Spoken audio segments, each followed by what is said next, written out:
ৰাখিছে আপোনালোক সকলোৱে জানে যে নদী বান্ধৰ ভয়াবহতা সংসদত ইতিমধ্যে উন্মোচিত হৈছে। আজি 3 মাহ পূৰ্বে এগৰাকী সাংসদে সোধা এটা প্ৰশ্নৰ উত্তৰত খুদ কেন্দ্ৰীয় মন্ত্ৰীয়ে কৈছে যে আটাইবিলাক ভাৰতবৰ্ষৰ ভয়াবহ নদী বান্ধৰ ভিতৰত নামনি সোৱণশিৰি জলবিদ্যুৎ প্ৰকল্পৰ উচ্চতা আৰু তাৰ পাৰিপাৰ্শ্বিকতাৰ ক্ষেত্ৰত অতি ভয়াবহ। সেই কথাখিনি চৰকাৰীভাৱে উল্লেখ হোৱাৰ পাছতো কেৱল আৰু কেৱল কোম্পানীৰ স্বাৰ্থত পুঁজিপতিৰ স্বাৰ্থত আৰু বিদ্যুৎ অসমৰ পৰা সৰবৰাহ কৰি নি একাংশ পুঁজিপতিৰ স্বাৰ্থত এই ধৰণে আচলতে অসমৰ মানুহক বলিকা বাকৰা বনাই এই নদী বান্ধৰ কাম সম্পূৰ্ণ কৰিলে।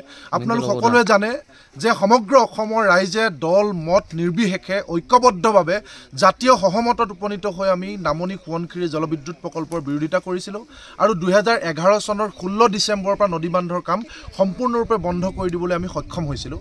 ইয়াৰ পাছত কৰোনাৰ সুযোগ লৈ কা আন্দোলনৰ সুযোগ লৈ বিজেপি চৰকাৰে যিখন চৰকাৰে আজিৰ দিনটোতো সম্পূৰ্ণ চকুৰ আগত ভাহি আছে, সেই সময়ৰ বিজেপিৰ ৰাষ্ট্ৰীয় সভাপতি ৰাজনাথ সিং ডাঙৰীয়াই আমাৰ লগত একেলগে কান্ধত কান্ধ মিলাই গোগামুখত আহি কৈছিলে যে নামনি সোৱণশিৰি জলবিদ্যুৎ প্ৰকল্পৰ কাম বিজেপি ক্ষমতালৈ আহিলে বন্ধ কৰি দিব।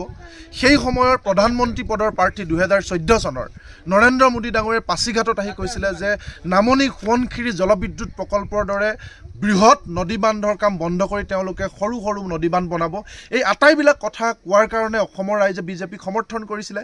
তাৰ পাছত কিন্তু ক্ষমতালৈ আহি তেওঁলোকে পোনচাতেই পিছ দুৱাৰেদি কৰোনাৰ সুযোগ লৈ কা আন্দোলনৰ সুযোগ লৈ তেওঁলোকে এই বৃহৎ নদী বান্ধ নামনি সোৱণশিৰি জলবিদ্যুৎ প্ৰকল্পৰ কাম সম্পূৰ্ণ কৰি আজিৰ দিনটোলৈকে অসমৰ মানুহে বিৰোধিতা কৰি থকাৰ পাছতো গাৰ জোৰেৰে তেওঁলোকে নদী বান্ধৰ কাম সম্পূৰ্ণ কৰি যোৱাকালিৰ দিনটোৰ পৰা উৎপাদনৰ কাম তেওঁলোকে আৰম্ভ কৰিছে। যি সময়ত অসমীয়া মানুহে জুবিন দা আমাৰ জাতিৰ প্ৰাণ জুবিন দাৰ ন্যায়ৰ দাবীত আমি সকলো উন্মুখ হৈ আছোঁ, সকলো মানুহে দিন ৰাত এটাই অসমীয়া মানুহৰ এতিয়া দাবী যে জুবিন দাৰ ন্যায় লাগে, সেই মুহূৰ্তৰ সুবৰ্ণ সুযোগ লৈ পুনৰ নদী বান্ধৰ উৎপাদনৰ কাম কালিৰ দিনটোৰ পৰা আৰম্ভ কৰিছে।